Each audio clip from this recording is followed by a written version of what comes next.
Hola, mi nombre es Royce Díaz, estudiante de Ingeniería de Petróleo en la Universidad Oriente de Monagas, Venezuela.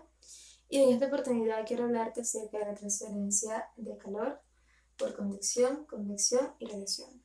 Cuando hablamos de transferencia de calor debemos entender que es un fenómeno que consiste en transportar energía calórica de un medio a otro.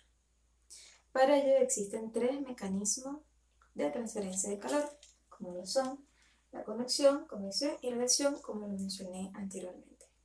Ahora bien, cuando hablamos de transferencia por conducción, se refiere a que dos cuerpos, cuando entran en contacto, pueden uno emitirle calor a otro, porque tienen un contacto directo. Este obedece a la ley de Fourier, ¿ok?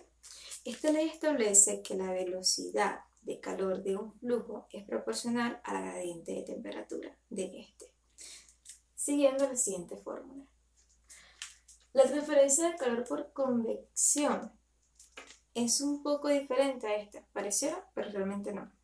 Porque para que un cuerpo que ha recibido calor lo pueda dar a otro cuerpo, tiene que haber un movimiento para que éste se lo pueda dar a otro. Es decir, si yo tengo un líquido o un gas y estos tienen un calor y lo quieren transferir, tienen que moverse.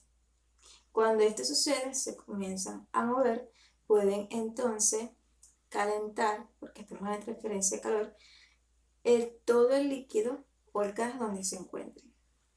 Y este tipo de transferencia de calor, sí, está la convección forzada, que es donde tiene que haber una especie de una bomba, un impulso que haga que se muevan las partículas o las moléculas por el cuerpo, y la que es totalmente natural. Esta obedece la ley de Newton, pero específicamente de enfriamiento, ¿sí? Que me dice que un cuerpo pierde calor a medida que éste va entrando en contacto con el medio ambiente, ¿sí? Debido a las diferencias de temperaturas. Ahora, la transferencia de calor por radiación difiere bastante entre las primeras dos que acabo de explicar. ¿Por qué? Porque no necesariamente el cuerpo tiene que estar en contacto uno del otro o tiene que existir un movimiento. Pero como estamos hablando de radiación, lo podemos ver a través del sol. El sol emite unos rayos ultravioleta, ¿cierto? Esos rayos ultravioleta que nosotros estamos recibiendo no los podemos ver, pero los podemos percibir. ¿Okay? Ahí existe una transferencia de calor por radiación, ¿sí? Esto obedece la ley de Esteban Boltzmann, que tiene un coeficiente. ¿Okay? Debido a que los cuerpos, como les mencioné al principio, no emiten el calor, pero más no lo podemos ver, este coeficiente nos va a permitir saber la cantidad de irradiación que el cuerpo produce. Ahora bien, podemos verlo desde un ejemplo, ¿sí? En este ejemplo tenemos una olla que está recibiendo calor. Se calienta. El primero que vemos aquí es la transferencia por conducción. La mano recibe el calor que está, aunque se va a quemar, pero el punto es que va a recibir esta transferencia de calor. La misma olla la vemos aquí. Ahora vamos a ver una transferencia por convección. El agua que está allí necesita calentarse, obviamente. Entonces, las moléculas comienzan a moverse. Ya una de ellas, cuando estuvo en contacto directamente con la olla, recibió una transferencia de calor. Cuando comienza a moverse debido a la temperatura, va entonces a hacer que las otras moléculas que están arriba, o sea, alrededor, también comienzan a recibir estas transferencias hasta que todo el líquido se encuentre caliente.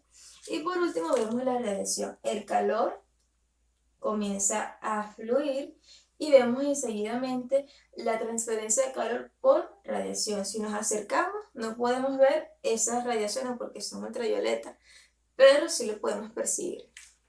Ahora tengo un ejercicio, ¿sí? Donde tengo una placa.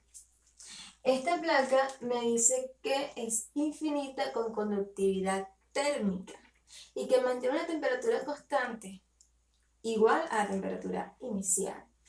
Y en su cara correspondiente, donde donde X es igual a 0, donde podemos encontrar esta temperatura constante, y donde X es igual a L, me dice que existe un intercambio de calor con su entorno, cuya temperatura característica es constante e igual a la temperatura final menor a la temperatura inicial. En este ejercicio nos piden hallar lo siguiente. En este ejercicio nos piden identificar un número adimensional que relacione la capacidad de transmitir calor desde la placa por convección respecto a la capacidad de transmitir calor por conducción hacia el medio externo. Bien, como nos están pidiendo un número adimensional, vamos a trabajar con las fórmulas que ya conocemos. Sabemos que la placa tiene una transferencia de calor por conductividad y a la vez por convección. ¿A qué nos vamos? A las leyes de Faraday y la ley de Newton, específicamente de enfriamiento. Ok, sabemos que trabajan con las siguientes expresiones. Como vamos a despreciar la transferencia de calor por radiación, entonces podemos igualar estas dos fórmulas para obtener la siguiente expresión.